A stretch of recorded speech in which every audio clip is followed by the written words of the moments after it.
Hey guys, really quick spoilers for Final Fantasy 15. So, I don't usually talk about stories on Game Garage, or don't want to talk about them that often, but the thing is, it is kind of relevant to one of my complaints with the game, so I will do my best to give you guys this spoiler warning and one later on in the video. Also, spoilers for Final Fantasy 7, but if you're going to be spoiled by Final Fantasy 7 at this point in time, get out from under the rock, go outside, have fun, be a human, please. Just do something, help yourself, get some help. Bye. Sometimes when a franchise tries something new, there can be one of three results. It can be a great success and hold up a new standard to what we can expect from the franchise, like with Zelda Breath of the Wild. We now have something new that we never expected could really work that well, or something that we always thought could work that well. But now that it has been put out there and has done extremely well, there is a new standard for Zelda games out there. Then there is also the possibility of extreme failure. They can often be a big giant stain on the franchise itself, or in even worst case scenarios, kill off a franchise. However, there is also the possibility of it being just mediocre, only being able to be caught up in the initial hype of it, only to be let down by something that isn't as great as you thought it was, but not terrible. And today, I'm trying to find out where Final Fantasy, for me, lands today. Is it a failure? Is it mediocre? But there's one thing I can tell you for sure. It's not a success for me. So let's find out today on Game Garage. Now then, most of my problems with the combat system in this game isn't the combat itself. Well, it's more like 50-50, actually. You see, half the problem with the combat in the game is that you just hold down a button to do anything. You want to attack? Hold down the circle button. You want to dodge? Hold down the square button. You want to go to a certain point on the map just to recover some health? Hold the triangle button. You want to summon a monster? Hold the L2 button. And so on and so on. Honestly, it feels like half of the buttons on this controller you just hold down most of the time to do anything. Now then, there are some that you don't hold down to do things.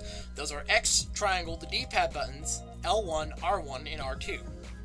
Though I'm going to say triangle kind of cancels itself out, because triangle is also a command to go to a warp point that you have to hold down the button for, and just pressing triangle makes you strike an enemy, so I'll at least say good to them on that part. I just wish that there was more they could have done with it.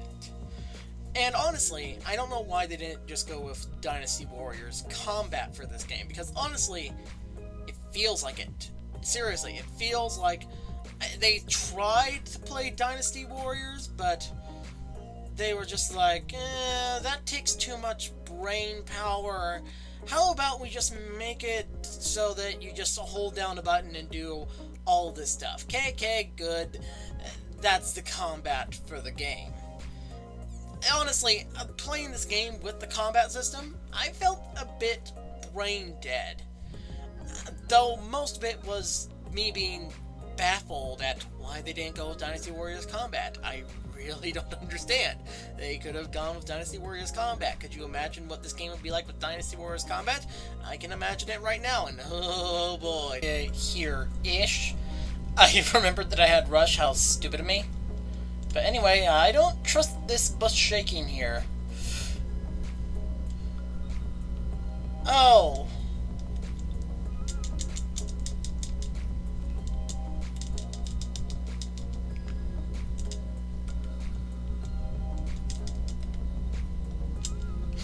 Oh no, it leaves baby chickies. No, no, no.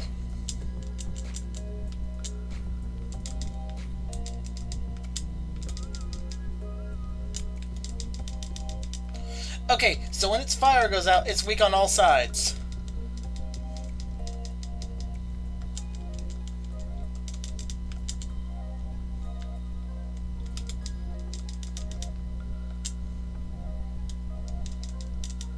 Oh, okay. Energy tank, I need that.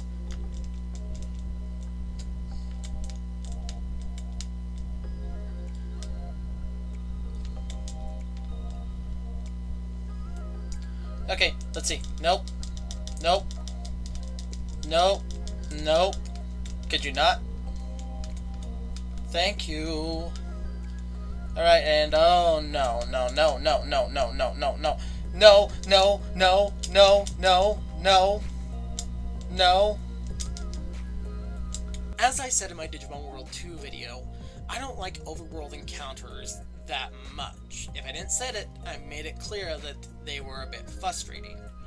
Especially when you're trying to find a certain item to drop from enemies.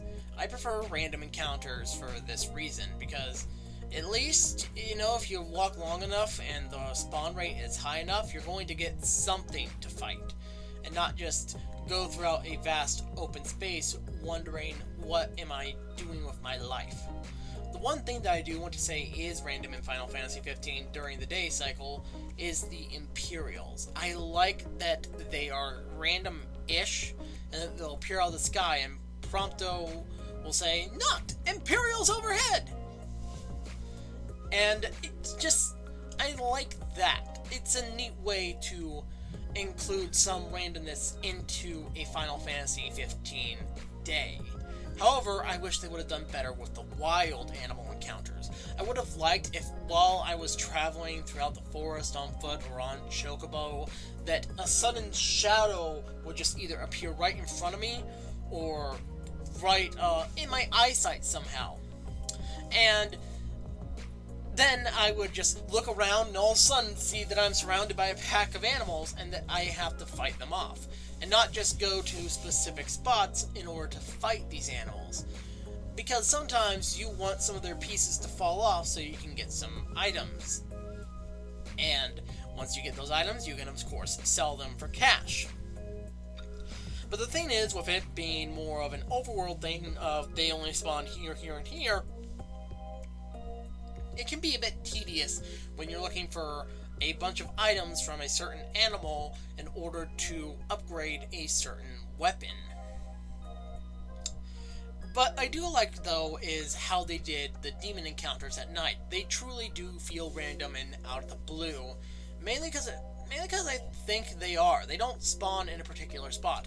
They just randomly, a portal appears in the ground, and demons come out. I really like this about the nighttime encounters. As a matter of fact, nighttime encounters were more memorable than the daytime encounters for me, because the only thing that I can remember from the daytime encounters was, oh yeah, I maybe fought that thing, and along with that, some Imperials popped up. But at night, I can always remember the time that I took out my first red demon, the giant guy with the flaming sword. You know who he is. I just wish that Final Fantasy XV during the day would have done more encounters like this, because honestly, it feels like it needs some more of that randomness during the day, not just during the night. The night's randomness feels amazing, but the day's randomness just feels like, oh yeah, that happened. One thing that I don't mind too much about the game is the fact that your partner AI is mostly non-influenced by you. That is in one of two scenarios. One, you're using a special move. Two, you've unlocked the magical ability in the game that they didn't even have when the game first launched. They had to later add this in as an update to change characters. This ability is unlocked, by the way. It's not given to you from the start. That's right, that's how broken and powerful this ability really is. Jeez, what wonderful thought from you, Square. That was really just the best thing ever, making this so broken and powerful that you had to wait until the game had the other episodes, such as Gladio, such as Ignis, and Prompto in the game before you can even get this ability. Thank you, Square Enix. But, as I mentioned earlier, you do get special abilities for your characters. These abilities can be swapped out, but do keep in mind that for certain abilities you need to have certain weapons with them. For instance, Gladio's Cyclone ability, you need to have a shield equipped to him, not just a sword. You need a shield to him. I don't mind it this much, however, it does come to be a bit of a bother when you have the same 3 partner AI characters. Seriously, the ragtag group of 4 gets to be a bit boring. Sure, you have the BDSM queen who appears once in a while, but she's mostly random, and at that, temporarily for just one fight. If you could have her around permanently as a permanent member and make the squad a 4 or a 5-some, or just even have more characters that you can swap out from time to time, I would feel a lot better about this mechanic and think that it could be more interesting, to say the least. The night system in this game. It can be quite interesting, but however, how you spend the night, there is a clear, definite option that you should 100% take if you need to level up quickly.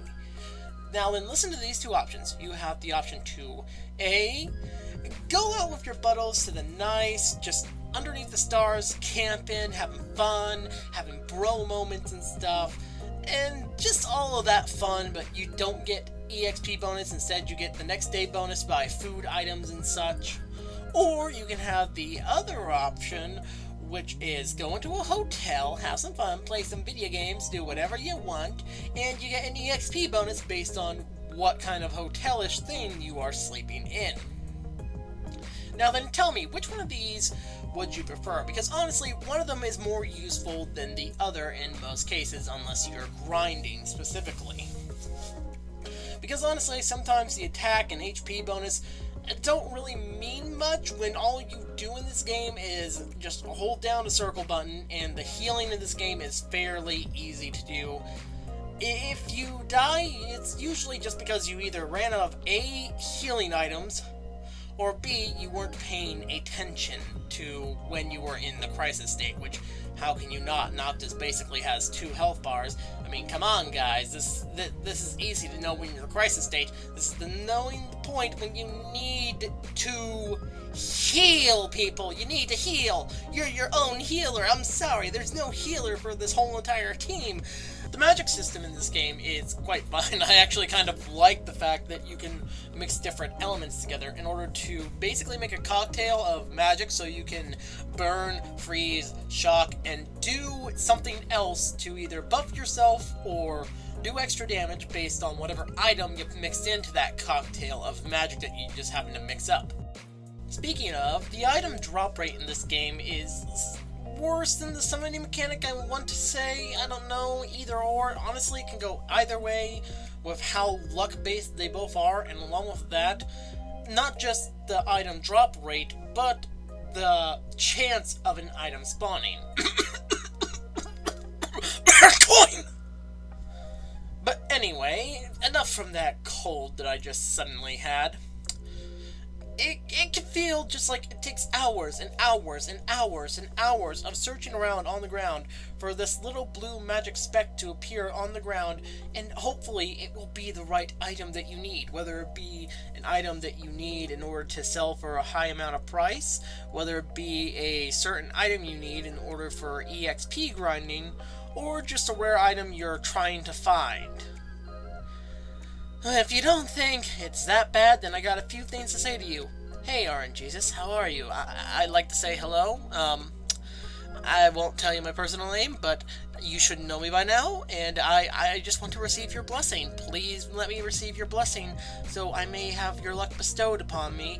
I have a few other games that require your assistance. Now then, I just want to say this before moving on to the next segment very, very carefully. If you don't want to have Final Fantasy 15 or Final Fantasy 7 spoils for you, then you can do one of two things. One, you can skip to a certain point in the video, which I will let you know by title card here. If you skip to this point in the video, you will go beyond the story segment and into the point of me talking about how to fix this game, though you will be without context for certain things when I mentioned story things, like, they'll be in much broader strokes, though.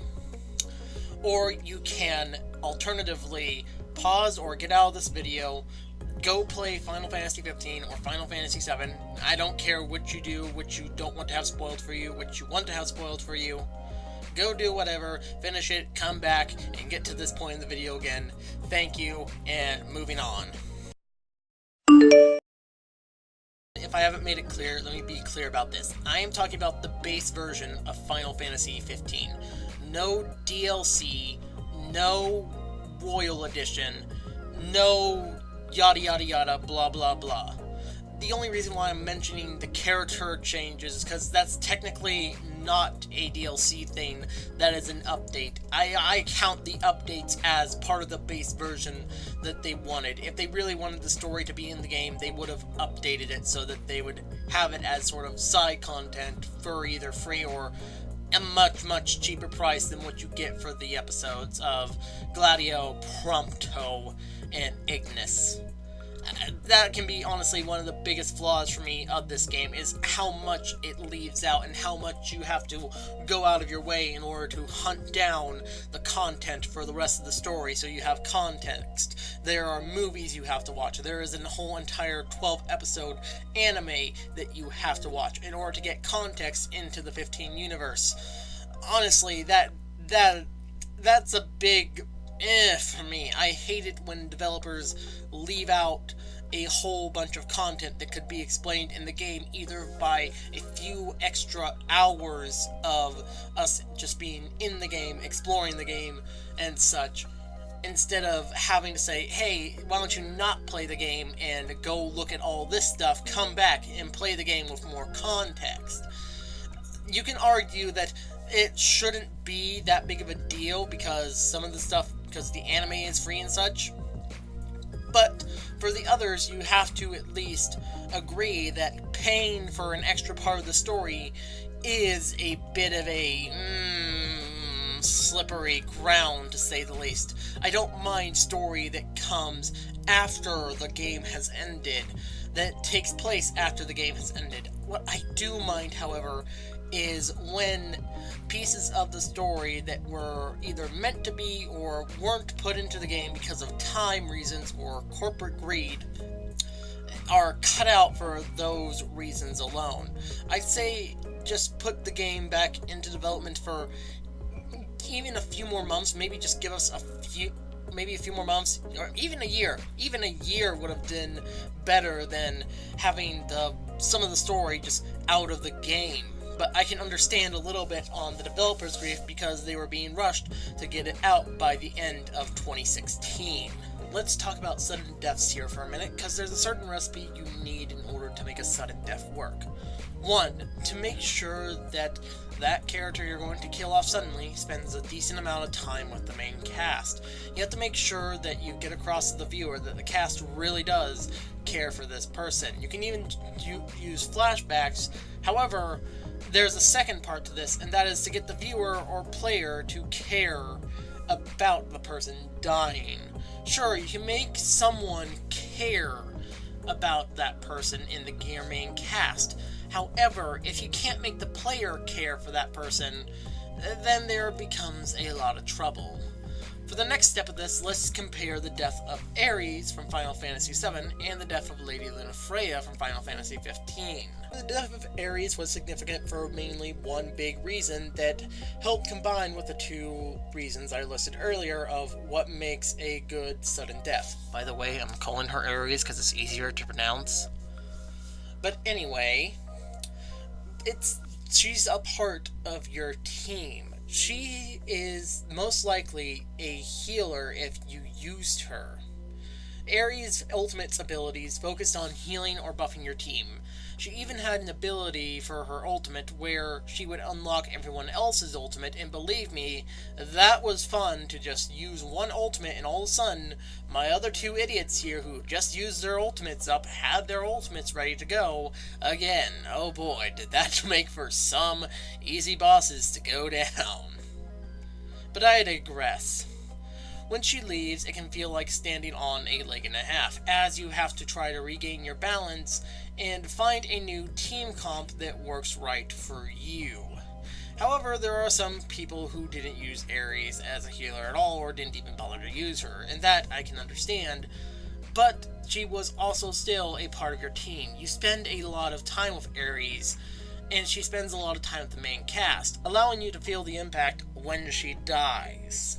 Now then, let's take a look at the death of Lady Lunafreya, and beforehand, you only get to spend time with her through cutscenes, and those cutscenes are mostly flashbacks or visions of the past of what happened. The only cutscene where her and Noctis are in the same one for present day are the ones that happened before her death, and even the one with her death, where they're both present in the same area. Note, not close to each other. Alright, first off, this is me in the middle of editing this whole entire video together. I realized a few things. One, there were more cutscenes where they were together in the same area. There's like 5, 6-ish cutscenes. That's about as much I want to count it, and that's a liberal estimate. And 2, there is actually a cutscene where they are close to each other. However, Noctis is knocked out for that scene, and I'm kinda conflicted about it, so I don't know where to put it. But just correcting myself here. I felt sorry for Noctis more than anyone else, mainly because he lost his fiancée. I could feel his emotion, to say the least. However, Lady Lunafreya, I did not feel anything for. Sure, there was maybe a tear or two that left my face when her initial death scene happened. However, once I got over that, it didn't take that long for me to realize that the death may have just been wasted on its own from a story standpoint and an emotional standpoint. I will say this with the utmost importance. In order to make the sudden death category work, there is one of the two that I listed earlier that can mean life or death for your sudden death to work, no pun intended.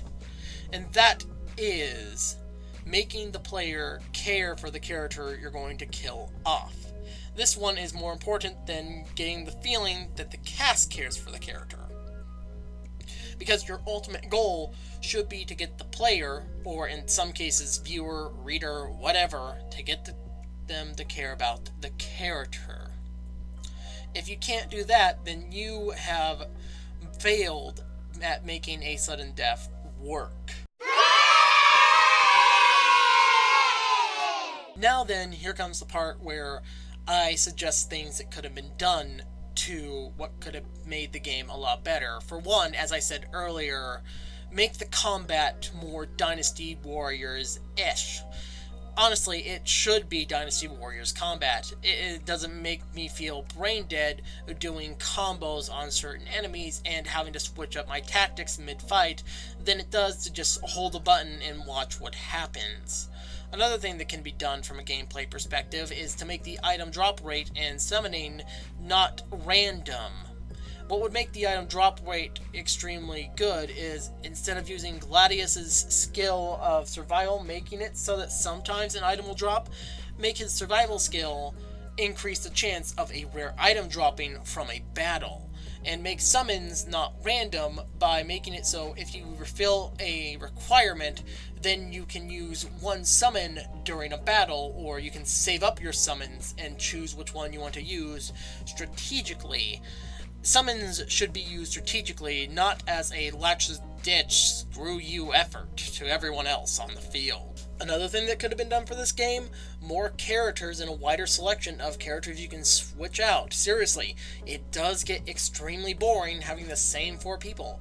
Having the ability to switch out to different characters, having the ability to call Arnea to join you for a set amount of time, maybe even if it was for like a camp day or 2, having the ability to use other characters who were available from other side missions that join your team. Hell, even making Lady Lunafreya available for play and making her the healer for your team would have made the character selection a lot wider, and you could have honestly done more with it from a gameplay perspective.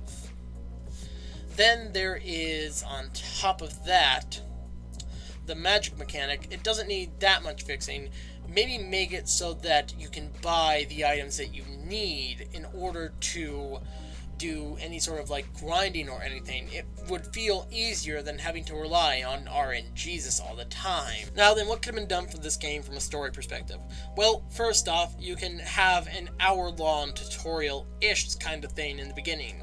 Not just to introduce the player to some of the game mechanics of the game, but to also give them a bit of a lore and history guide of the Final Fantasy XV universe. it would have helped giving some context to some cutscenes so that people wouldn't be as confused as to what the world was going on here and what in the world is happening in this cutscene. That can be just one, as I said earlier, the biggest flaw of this game from a story perspective is that there isn't much context to certain things. You can even use this time to maybe introduce us to Lady Lunafreya and let us at least have an hour with her. Give us some time to care about her before what happens to her in the story later on. That would have been a lot better. Maybe even just have her occasionally appear instead of having them meet up for a special event. Have Lunafreya travel with the guys for a little bit from time to time and just have her be the healer of the team. It would have helped the game out a lot in that perspective. At the end of the day, I guess my opinion of Final Fantasy 15 isn't that bad. It's, if anything, I don't think the game is terrible. I don't think it's bad either.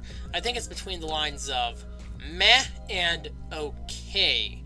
So I guess that's where my opinion will lie for now until something is done, whether it be more DLC to give us more context in, because I would have forgiven them for keeping story out for time reasons. However, the story that they had in was kind of side content to what went on during this time period. If they would have had content that would have given me context into the universe of Final Fantasy 15 to explain what in the world was going on, I would have been fine with that. To make me spend time with Lady Lunafreya, I would have been fine with that. What I was not fine was with how much the game keeps out of the game from you, how much context you need to find outside of the game in order to know what is going on inside of the game. Other games at least try to give you some context as to what in the world is going on. I guess that's the end of this video. Please do make sure to like and comment down below. If you have any opinions about the Final Fantasy 15 game, please do let me know down below. I would love to hear your opinion. Subscribe to the channel for more, because I do plan to put out more of these game garages in the future. For now, this is Ice signing out. Have a good day.